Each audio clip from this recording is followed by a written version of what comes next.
12টি পালকি এসে তাদের সম্মুখে উপস্থিত। তারা বলতে লাগলে, কি আজ এই সাধু আমাদেরকে কি লীলা দেখাবে? তাদের অন্তরখানা কি হয়েছে? এই 108 মালা জপ করার কারণে অন্তরের সমস্ত ময়লা দূর হয়ে গেছে, সমস্ত আবর্জনা, এতটি জনমের যে আবর্জনা, যে অপরাধ, সবকিছু দূর হয়ে গিয়েছে। যথাযুক্ত মর্যাদা সহকারে এক একটি সাধুকে এক একজন সেই পালকিতে আরোহণ করছেন। আরোহণ করে পালকি চালিয়ে সেই রাজ পরিবারে তাদেরকে পালকি থেকে নামিয়ে প্রত্যেকে তাদের চরণ দৌত জল করছেন, চরণ দল, চরণ পান করছে। আজ প্রত্যেকের নয়নে যেন অশ্রু জল বিসর্জন হচ্ছে। সারাটি জনম পরদন হরণ করলাম, আমাদেরকে দেখে সবাই ভয় পেত, আর আজ ধনাঢ্য পরিবার রাজরানী আমাদের চরণ দৌত জল পান করছে। শাস্ত্রে ভগবান জানিয়ে দিলেন, ওহে কলির জীব, এই জগতে দুজনের চরণামৃত হয়, এক হচ্ছে ভগবান আর হচ্ছে ভগবানের ভক্ত। আপনি দুর্গা পূজায় যাবেন, চরণামৃত নেই, হয় কিনা? দুর্গা পূজায় চরণামৃত হয় না। কালী পূজায় যান, চরণামৃত নেই। মনসা পূজায় যান, চরণামৃত নেই। একমাত্র গোবিন্দের আর গোবিন্দের ভক্তের। ভক্তের চরণামৃত পেলেন। চৈতন্য চরিতামৃত বলছেন, ভক্ত পদ দুলি আর ভক্ত পদ জল, ভক্ত ভুক্ত শেষ, এই 3 সাধনের বল।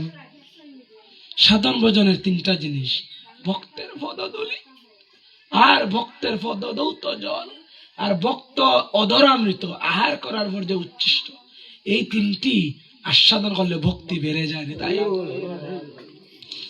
আজ আমাদের চরণ দৌত জল পান করছেন, তারপর বসিয়ে তাদেরকে পূজা অর্চনা করছেন, নতুন বস্ত্র দিলেন, দক্ষিণা দিলেন, সেবার্চনা করলেন, তাদেরকে আরতি করলেন, যা জীবনের দুষ্প্রাপ্য। কোনদিন তারা কি স্বপ্নে দেখছিলেন যে এটা হবে? সবাই এই 11 জন সাধুর নয়নের দিকে চেয়ে রয়েছে। এই সাধুর মধ্যে না জানে কি গুণ রয়েছে। ওই সাধু যেদিন থেকে আমাদের মধ্যে বাস করছে, সেদিন থেকে আমাদের শান্তি অশান্তি চলে গেল চিরদিনের জন্য। আজ ওই সাধুর জন্য এত সম্মান, এত সম্মান। প্রত্যেকে যেন সাধুর নয়নের দিকে চেয়ে রয়েছেন আর অশ্রুবারে বিসর্জন করছেন। সাধুর কত কৃপা! সাধু যদি কৃপা করে, কি না করতে পারেন? তাই তখন যখন সেবার্চনা শেষ হলো, এত আইটেম দ্বারা তাদেরকে সেবা দেওয়া হলো। রাজ পরিবার তো, তারা জীবনেও এত আইটেম দিয়ে কোনোদিন আহার করে না। শেষে অষ্টাঙ্গে প্রণতি। যখন বিদায় বেলা, রাজকুশ থেকে তাদেরকে সোনা, হীরা, মণি, মুক্তা দ্বারা এত পরিমাণ দিলেন। যখন বিদায় দিয়ে দিলেন, জঙ্গলে যখন তারা আসলেন, প্রত্যেকেই ওই সাধুর চরণে লম্বা হয়ে পড়ল। তোমার যে কি গুণ আছে, সারাটি জনম ডাকাতি করে আজ একদিনে যে অর্থ আমরা উপহার হিসেবে পেয়েছি, সারাটি জনম যদি ডাকাতি করি তাহলে তো তার একাংশ ডাকাতি করে আনতে পারবো না।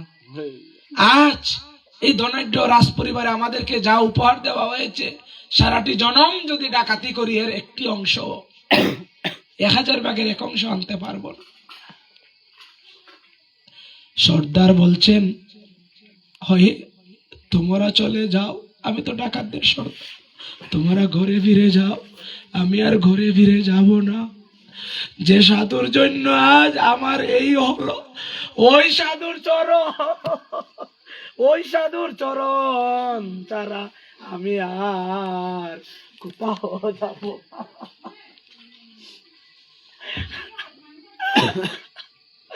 যে সাধুর চরণ, যে সাধুর স্পর্শে আজ আমার এই হলো, তোমরা ঘরে ফিরে যাও, আমি তোমাদেরকে ছেড়ে আর কোথাও যেতে পারবো না।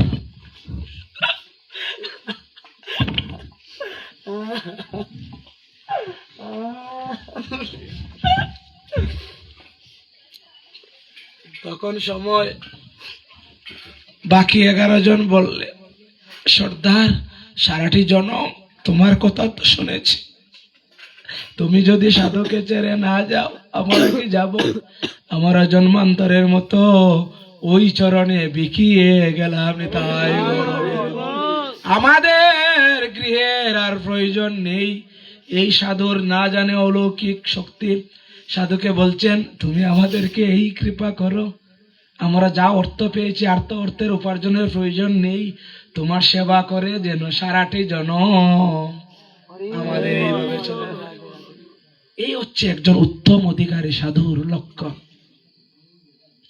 তাই ভাগবত বলছেন, কি বলছেন? তুলয়াম লোভেন অপি স্বর্গম ন অপূর্ণর্বম ভগবৎ সঙ্গে সঙ্গে সমর্থনাম কিম উত আসিস। একজন সাধুর সঙ্গ সাহচর্যে থাকে স্বর্গ বা মুখ্যের চেয়ে অনেক কিছু। এইভাবে হরিদাস কি করছিলেন? লক্ষ্যহীরা, যে লক্ষ্যহীরা বেশ্যাবৃত্তি, পরপুরুষ সম্ভোগ করা তার নিত্য নৈমিত্তিক কার্য। হরিদাসের কাছে যখন গেলেন, কয়দিনের ব্যবধান? 3 দিন। 3 দিনের ব্যবধানে লক্ষ্যহীরাকে আপনারা জানেন পরম বৈষ্ণবী পরিণত করছিলেন। তাই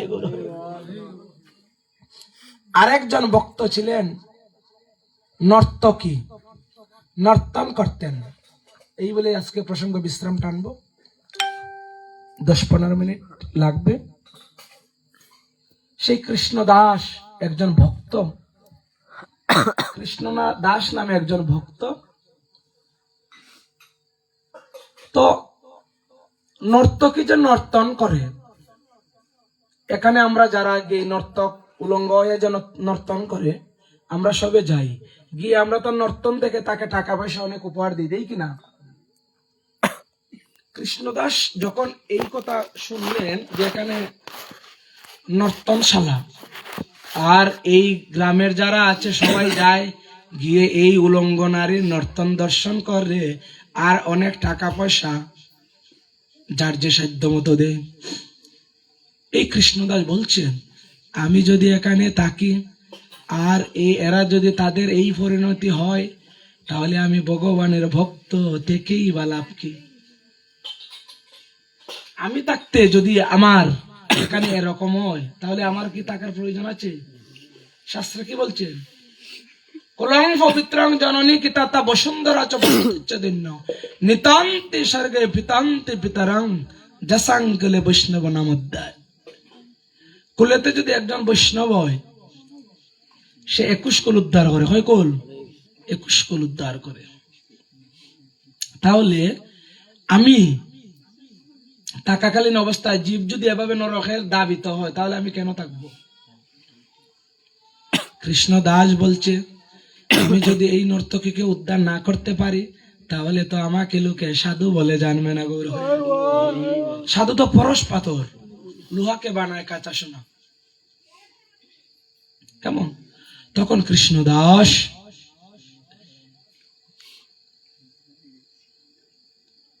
কি করলেন? নর্তকী যখন নর্তন করে তখন ওইখানে গেলেন, সবে থেকে আসছে। কেন? যে দেখো সাধু আমাদের বন্ডা, আমরা তো আস্তিক, এই নাস্তিক, আর উনি তো আস্তিক। আস্তিক আজকে নাস্তিক হয়ে গেল। সাধু, সাধু কি এখানে আসার কথা? সাধু আসলেন। প্রত্যেকে যে যেভাবে এভাবেই ভাবনা।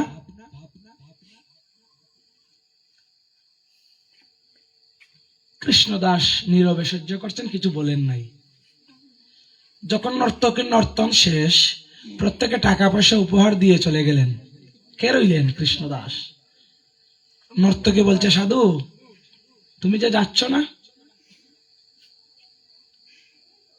কৃষ্ণদাস বলছে, তোমার নৃত্য আমার এত ভালো লাগছে, তোমার নৃত্য আমার মনে হয় আবার দর্শন করব, তাই আমি চলে যাচ্ছি না। তখন কৃষ্ণদাস কে বলছে, আমাকে তো নাচাতে হলে অনেক টাকার প্রয়োজন হয়, অনেক মোহরের প্রয়োজন হয়, তুমি তো সাধু, সামান্য এক ন্যাংটাদারি সাধু, তুমি কি পারবা দিতে? আমার একজন প্রভু আছে, তার কাছে যদি তুমি গিয়ে নৃত্য করো, সে তোমাকে এত মোহর দিবে যা তুমি আজ পর্যন্ত নর্তন করে কোনোদিন এত মোহর লাভ করতে পারো নাই। তাই তখন সাধু কি করলেন, ওনার যে আরাধ্য ইষ্ট দেবতা, এই ইষ্ট দেবতার কাছে নিয়ে গেলেন নর্তকীকে। নর্তকী বলছেন, আমি নৃত্যই করি একটি উদ্দেশ্য, কি? সম্পদের জন্য। যে আমাকে যত বেশি দিবে আমি তাকে তত মনোরঞ্জন করি। তখন সাধু যখন নিয়ে গেলেন, কোথায় আমাকে নৃত্য করতে হবে? এখানে। কার সম্মুখে? সেই রাজার সম্মুখে। তখন মন্দিরে দ্বার উদ্ঘাটন করে দিলেন। দেখতে পেলেন ভগবান একটি মাটির মূর্তি। এই তুমি কি পাগল হয়েছ নাকি? এই মাটির একটি মূর্তি, সে কিনা আমার নৃত্য দেখবে আর আমাকে অনেক উপহার উপটকন দিবে, এটা কি কথা বলতে পারে? তুমি তো ব্যাকুল হয়ে গেল, পাগল হয়ে গিয়েছিল।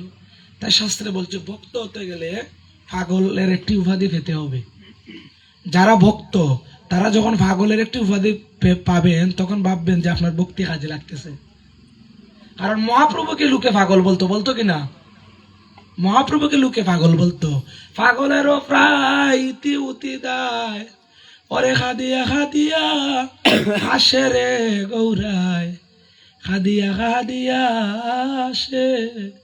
গৌর তো ক্ষণে আসতেন, ক্ষণে খাটতেন, ক্ষণে আবার ধুলা হাই গড়াগড়ি দিতেন। তাই লোকে তাকে পাগল বলতো।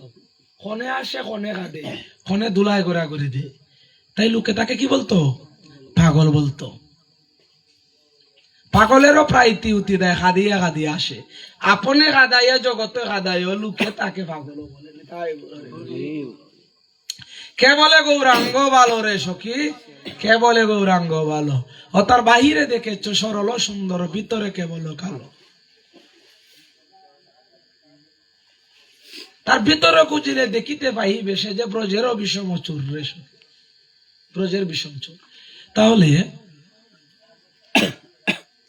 বলছেন কৃষ্ণ দাস, সে কথা বলতে পারে না, কিন্তু তুমি যদি তাকে নিত্য দ্বারা সন্তুষ্ট করতে পারো, তাহলে সে তোমার সঙ্গে কথা বলবে। তখন ভগবানের প্রসাদী বস্ত্র সেই নর্তকীকে দিলেন। আর নর্তকী বলছেন নর্তন করবে না। কৃষ্ণদাস বলছে, তোমাকে নর্তন করতে হবে, কারণ তুমি তো মোহরের জন্য নর্তন করো, তোমাকে মোহর, এমন মোহর দিব যা আজ পর্যন্ত কোনোদিন উপার্জন করো নাই। তখন এই যে কৃষ্ণ দাসের যত সময় যাচ্ছে, ওনার মন কিন্তু পরিবর্তন হচ্ছে। কারণ এই যে ভক্তের বাতাস গায়ে লাগতেছে, ভক্তের যে বাতাস গায়ে, ভক্তের সঙ্গ, ধীরে ধীরে ধীরে ধীরে কৃষ্ণ দাস বলছেন, তোমাকে নর্তন করতেই হবে।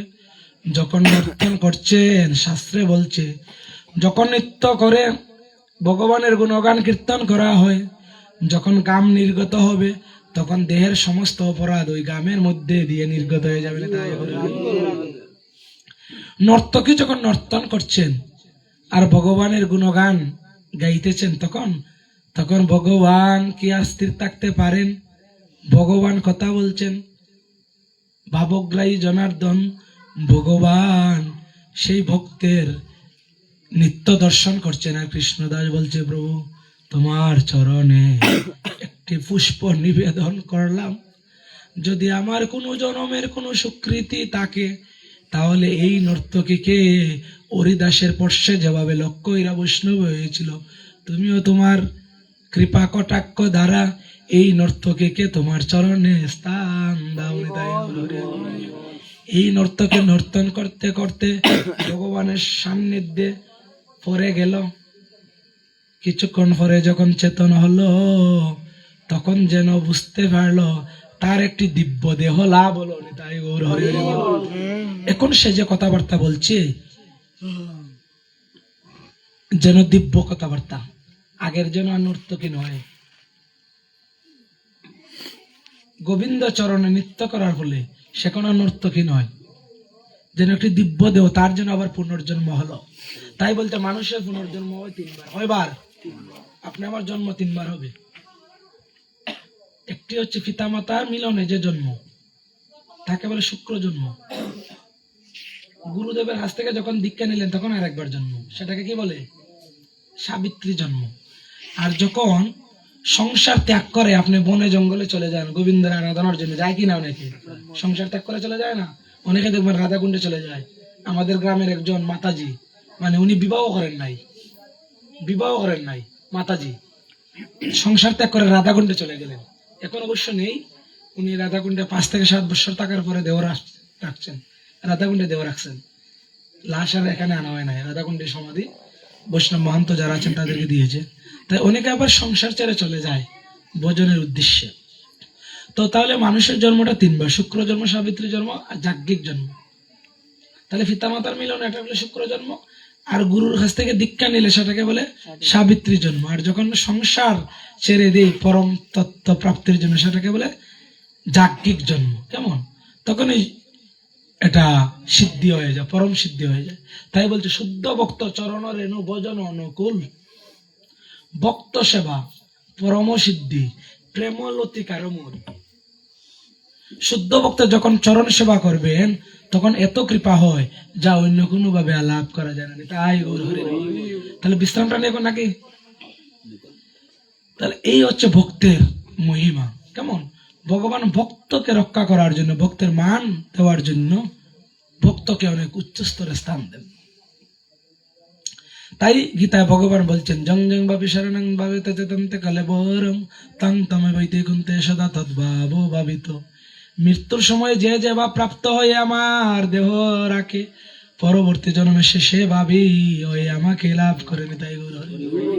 তাই প্রত্যেকে কি হওয়া উচিত? কৃষ্ণ ভক্ত। কি ভক্ত? আপনি মহাদেবের ভক্ত হতে পারেন, কিন্তু আবার জন্ম নিতে হবে। কিন্তু কৃষ্ণ ভক্ত হলে আর জন্মগ্রহণ করতে হবে না, মুক্ত জীব, আর জন্ম নিতে হবে না। তাই প্রত্যেকেরই উচিত কৃষ্ণ ভক্ত হওয়া। একটু প্রসাদ ভোজন করেন না, কারণ আমিষ যে ভোজন করছেন এটা তো আমাদের সনাতন ধর্মের নয়, আমিষ আহার। তাই শাস্ত্রে বারবার বলছেন যে আমাকে তুমি নিবেদন করো, যত করো সে যত স্নাসী যত দাসী তৎ তপস্যসী একুন্তেয় তৎকুরুষ্য মতর্পণ। তুমি যা আহার করো, যা দান করো, যা তপস্যা করো, সব আমাকে অর্পণ করো, আমি তোমাকে উদ্ধার করবো। তাই গৌর হরি। তাই প্রত্যেকের উচিত ভগবানকে নিবেদন করে প্রসাদ ভোজন করা। কারণ প্রসাদ বুঝি যদি আপনি না হন তাহলে কখনো আপনার মুক্তি হবে না। জন্মিবেন আবার মরবেন, কিন্তু কোনো কালেই মাতৃগর্ভে আবার জন্ম নিতে হবে, কোনোদিন মুক্ত হবে না। আপনি আমাকে প্রশ্ন করতে পারেন কেন? কারণ প্রসাদ বুঝি যদি না হন, আপনার ঘরে যে ভগবান তাকে আপনি অন্নভোগ দিবেন? দেননি। আপনি তো 3 বার আহার করেন, কিন্তু ঘরে যে ভগবান তাকে নকুল বা বড়জোর একটা আপেল দেন, অন্য কি দেন না। তাহলে ভগবান কি সাক্ষাৎ না এটা কাগজের ফটো ভাবি? সাক্ষাৎ যদি আমি ভাবি, আমি যে তার একটা আপেল দিয়ে রাখলাম, আমি যে 3 বার খাইতেছি পেট ফাটাই অন্ন, আমার যে ছেলে আছে তারে আমি একটা আপেল বা কমলা দিয়ে রাখিনি, বাতাসা দিয়ে রাখিনি, আমি যা খাই সে খাই কিনা? সন্তানে আরো বেশি খায়। তো ভগবান রে যে আমি রাখলাম, তো আমি ভাবতেছি কাগজের ফটো বা মাটির একটা দেবতা বা পিতল দ্বারা একটা নির্মিত।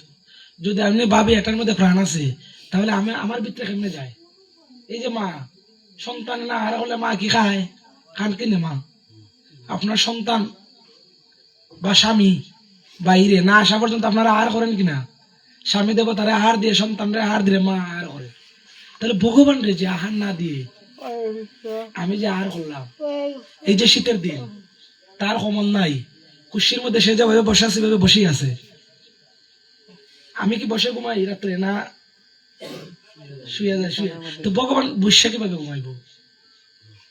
আমার যে পালন তার পালন কই, আমার কোমল তার কোমল কই, গরমের দিন আমার ফ্যান তার ফ্যান কই। তাই বলছে এগুলো হারা করে যারা ভক্ত। অভক্ত এই তত্ত্বগুলো বুঝবে না, অভক্ত এই তত্ত্বগুলো বুঝবে না। তাই যতদিন পর্যন্ত আপনি ভক্ত না হচ্ছেন ততদিন পর্যন্ত মরবেন আবার জন্মিবেন, মরবেন আবার জন্মিবেন। কিন্তু মনুষ্যগুলো না হতে পারে, পশুগুলে, সর্পগুলে, পক্ষীগুলে, বৃক্ষগুলে, কৃমিকুটগুলে, যে কোনো কুলে হতে পারে। মুক্তি হবে না যতদিন পর্যন্ত ওই না হচ্ছে ওই ভাব। প্রশ্ন আছে কেউ? যতদিন পর্যন্ত ওই ভাব না হচ্ছে ততদিন পর্যন্ত প্রযোদাম লাভ হবে না। ভগবান বলছেন আমার ভক্ত এজন্যই আমাকে লাভ করবে। যদি কোনো কারণে তার স্খলন হয়, তাকে আমি অন্য কোনো জন্মে, অন্য কোনো এই জুনিতে আমি দেই না, তাকে পশু গুলে দেই না, তাকে বৃক্ষ গুলে দিই না, তাকে সর্প গুলে দেই না, তাকে কৃমিকুট গুলে দেই না। মনুষ্য লোকে তাকে কোনো দরিদ্র কুলে দেই অথবা সর্বনিম্ন কুলে দেই। যেমন রুইদাসকে দিয়েছিলেন, এখন তো সময় নেই। রুইদাস যে বৈষ্ণব, কেন বৈষ্ণব? উনি মুসিকুলে কেন জন্ম? তার একটা কারণ আছে, গুরুদেবের আজ্ঞা অমান্য করছিলেন, গুরুর আজ্ঞা লঙ্ঘন করছিলেন, যার কারণে তাকে অভিসম্পাদ দিয়েছিলেন গুরুদেব যে তুমি আমার আজ্ঞা লঙ্ঘন করেছ, তুমি ছোট কুলে জন্মগ্রহণ করো। রুইদাসের কাহিনী বললে 1 ঘন্টা সময় লাগবে, তাই সেদিকে আর যাচ্ছি না। তাই ভগবান কি বলছেন যে আমার ভক্তকে আমি অন্য কোনো জনিতে দেই না, মনুষ্যকুলেই দেই, তাকে দরিদ্র করে দেই। তখন যখন আমাকে আবার সাধন ভজন করে তখন তাকে আমি পার করে দিই। কিন্তু যারা আমার ভক্ত না তারে আবার জন্মিবে মরবে, কিন্তু মনুষ্যকুলে আর আমি দেব না, একবারই সুযোগ দেবো, আর তাকে মনুষ্যকুলে দেই না। কেমন? তাই শুধু গরু ভক্তবৃন্দ আসুন, কি এমন বাধা? বিকাশ দা যেভাবে চলে এভাবে আমি চলতে বাধা কি? আজকে দেখেন নিরামিষ এখন বিস্কুটও পাওয়া যায়, নুডলসও পাওয়া যায়, লুফও পাওয়া যায়, সানার উপর পাওয়া যায়, প্রত্যেকটা জায়গায় ইসকনের রেস্টুরেন্ট। কি সমস্যা? নিজেও করা যায়। কারণ আপনারা দেখেন, ভারত আমি বিশ্রাম দিব, এখন একটা প্রসঙ্গ যা আসছে, মহাপ্রভু যখন জারিখণ্ডের রাস্তা দিয়ে ব্রজে গেলেন তখন ওই জারিখণ্ডের রাস্তার মহাপ্রভুর সঙ্গে হয়েছিলেন বলভদ্র। হ্যাঁ, বলভদ্র। তখন বলভদ্র দেখতেছেন মহাপ্রভু যে রাস্তা, জারিখণ্ডের যে রাস্তা, জঙ্গল, ঘন্টাকা কেন রাস্তা, মহাপ্রভু যে যাচ্ছেন সিংহ বাঘ বাড়ল। বলভদ্র কয় প্রভু তুমি যাইও না এই রাস্তায়। কেন? দেখা যায়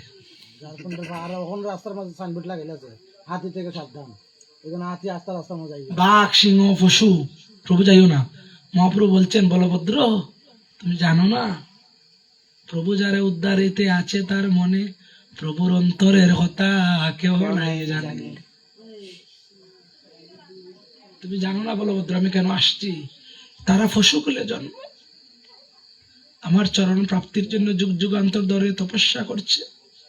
আমি যদি তাদেরকে ডাকে সাড়া না দিই, তার ভিতরে তো আমি আত্মারূপে বিরাজমান, তোমার হৃদয়ের মধ্যে আমি পরমাত্মারূপে বিরাজমান, পশুর মধ্যেও আমি।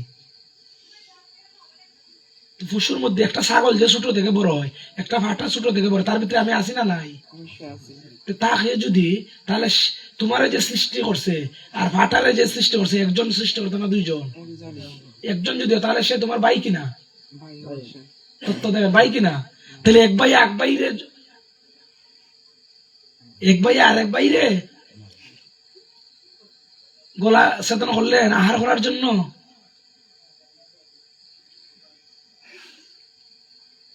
তুমি যে তাকে ফাটারে বলি দিলে তার মাংস খাওয়ার জন্য, তোমার অঙ্গতনে যদি একটু মাংস আমি খাইতে নিয়ে কেমন লাগবো? তোমার দেহ থেকে যদি আমি একটু মাংস খাইতে নিয়ে কেমন লাগবো? তুমি যে ফাটারে দিলা খাইতে নিলে। তাই বলছেন বলভদ্র তুমি যদি ভয় পাও তাহলে তুমি তাকো, আমাকে যেতেই হবে। তখন বনের যে ভাগ, তারা যে চতুষ্পদ পারেনি, তাদেরকে হাত আছে নাই, তখন তারা সামনের 2টি পা তুলছিল উপরে আর পেছনের 2টি পা ভূমিতে। বলছিল আমাদের তো হাত নেই, 2টি বাহু তুলে যে হরিবল বলবো, তাই 2টি পা তুলে যেন হরিবল বলছে। হরিবল, প্রভু হরিবল, হরি মানে যিনি জীবের দুঃখ হরণ করে। তুমি আজ যেহেতু কৃপা করে এসেছ, তাহলে আমাদের এই জন্ম থেকে নিবৃত্তি করে তোমার চরণে সেই বাঘ, সর্প, সিংহ, যার মাংস, সিংহের আর কি, বাঘের আর কি, তারা এই মাংস ভিতরে ছেড়ে দিয়েছিল মহাপ্রভুকে দর্শন করে। মহাপ্রভু চলে গেছেন, তারা ওই রাস্তা দিয়ে মহাপ্রভু যাচ্ছেন, নয়ন উন্মোচন করে চেয়ে রয়েছেন, আর পশুর নয়নের জল ঝরছে, আর বলছে আর কবে এমন দিন হবে। মাংসবৃত্তি যাদের আহার, তারা মাংস আহার ছেড়ে দিয়েছে, কোনোদিন আর কোনো কিছু আহার করে নাই, যতদিন বেঁচে ছিল অনাহারী থেকে এই জনম শেষ করে তারা অন্তে চিন্ময় দান লাভ করছিল। সিংহ, ভাগ, জারিকন্ডা রাস্তার, তারা মাংস আহার করে তারকে বাদ দিয়েছিল।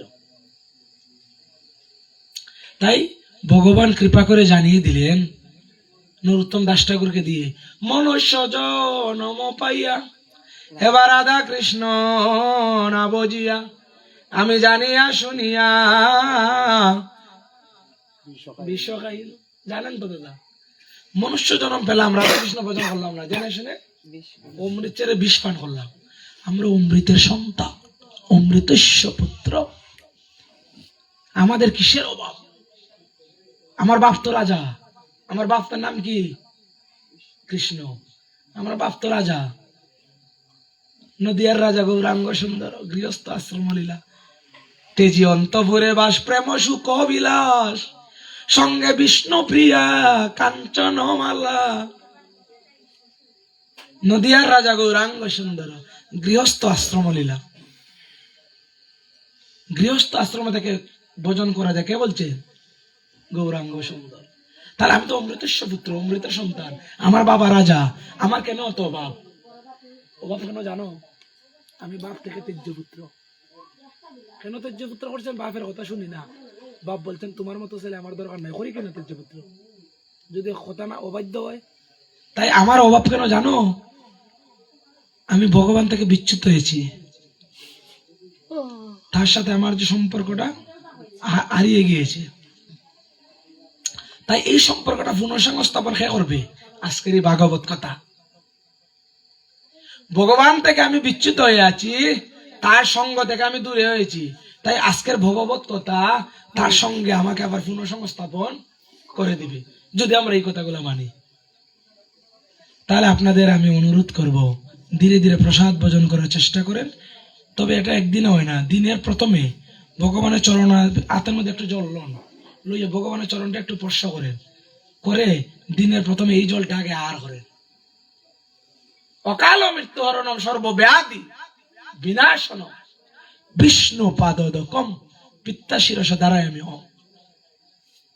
দিনের প্রথমে আমাদের সনাতনী স্নান না করে আহার করা নিষেধ। আমরা কি করি? আইন মানি। ঘুম থেকে উঠে ভগবান নিদ্রা, মুড়ি দেও গো, সিরানো, 2 বাজলা করলে ভালো হয়, সানো আদা দিয়া, দুধের চা। ভগবান ঘুমো, ফের স্নান, ফের ভগবান জাগানি আরম্ভ করলো এখানে। এটা হচ্ছে প্রেতের খানি, রাক্ষসের আহার। আপনি প্রবৃত্তি আমিষ বুঝি, ঠিক আছে, কিন্তু আপনাকে স্নান করে ঘুম থেকে উঠে ভগবানকে নিদ্রা তুলে একটু শঙ্খ ঘন্টা দেখিয়ে, একটা ধূপকাঠি দেখিয়ে, একটু চরণ দূত জল, একটা তুলসী দেওয়া যায় না অর্পণ করে, এরপর একটু চরণ একটু জল করে, এরপর আপনি আর করেন না। দেখেন না 1 বছর মাথায় প্রসাদ বুঝেন কিনা। এটা হঠাৎ করে হয় না, আগে তার সাহচর্য করতে হবে। এই যে আমরা আসছি, উনি আসছে, এটাকে একদিন হয়েছে? থাকতে সাধুগুরু বৈষ্ণবের সঙ্গ আগে করতে হবে। এই যে আপনি আসছেন, এই গ্রামে আর নাই ভক্ত, সবাইকে আসছে না, তাদের চেয়ে আপনি ভাগ্যবান, কারণ তার অনেক জন্ম অপরাধ। তাহলে তার ভিতরে যে শয়তান, যাইস না, এর চেয়ে ঘুমাইলে ভালো করো। তার ভিতরে যে রিপুগুলো আছে, যাইও না, এর চেয়ে ঘুমাও, গরো ঘুমাও লেবের তোলে, তার বাধা দিতেছে। আর আপনার সুকৃতি থাকার কারণে হয়েছে না, এমন দিন আর হবে না, এই সুযোগ আর পাবে না। যাও, আপনার রাস্তা দেখাই দিছে, যাও, এটা একটা স্বীকৃতি। তাই এখানে যারা আসছেন সবাই ভাগ্যবান আর ভাগ্যবতী, আর যারা আসে নাই তাদের কপাল পুরা, কপাল মন্দ, দুর্ভাগ্যবান। তাহলে আমি একটি অনুরোধ করবো। কি অনুরোধ? আগামীকালকে ঘুম থেকে উঠে স্নান করব, স্নান করে ভগবানের নিদ্রা তুলে ভগবানের চরণে চন্দন চর্চিত করে তুলসী দিয়ে একটু জল চরণ স্পর্শ করে নিয়ে এটা পাবো। এরপরে ওই যে চরণে তুলসীটা দিলে এটা পাবো। এরপরে আপনি আর করেন, দেখেন না 1 বছর পরে আপনার পরিবর্তন। ভগবান যদি কৃপা না করে আপনি তো পরে গ্যাস হয়ে যাব, আপনার কথা এখন গ্যাস হয়ে যায় প্রসাদ খাইয়া। কিন্তু ভগবানের কৃপা হলে গ্যাস হয় না, যদি বিকাশদার গ্যাস হয় না জিগান হবে সৌরভ ভাই না। তাহলে কৃপা হবে, কৃপা হতে হবে। কেমন আজকে বিশ্রাম করার জন্য একটা কথা হলো কেমন? তাহলে ওইগুলো আপনারা ওই ফাটের শেষ করতে নিয়ে আমরা বিশ্রাম দিলাম। রাস করলে না পুরা করা লাগে ওইবার আরেকদিন যেতে হয়েছে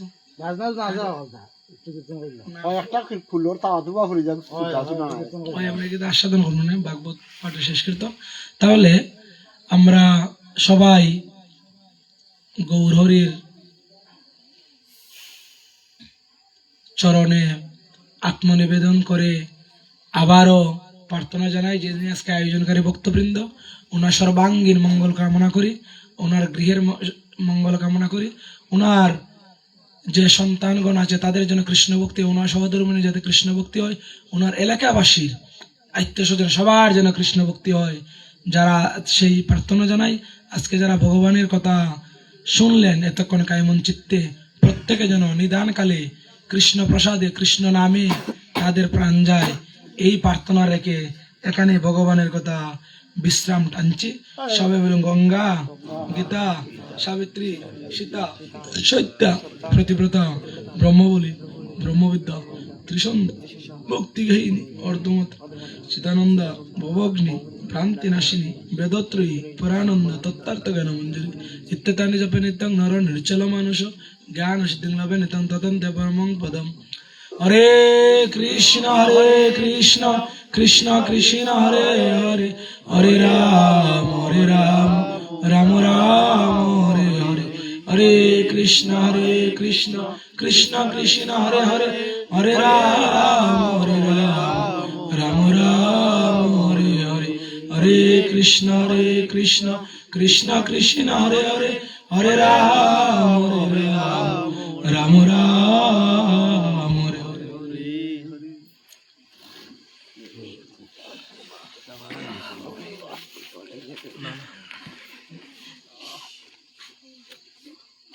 বাজে কয়টা? 12টা হইছি 43 11টা 43 আমি বাদ হইছি থেকে উঠে একটু গীতা পাঠ করতে গেলে বুঝছেন দাদা কুলে আরেকদিন যদি শুরু হয় তাহলে আমরা বলবো। এটা তো 1-2 পদা তুমি কইলা সঙ্গ ডং না লীলা শরণ পুরোটা রাশিয়া ভাই না কিটা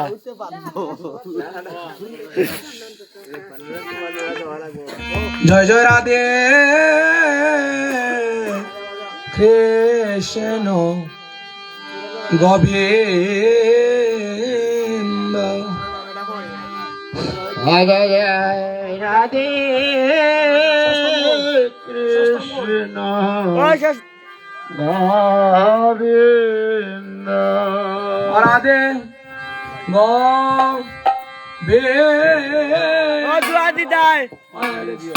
রাধে গোবিন্দ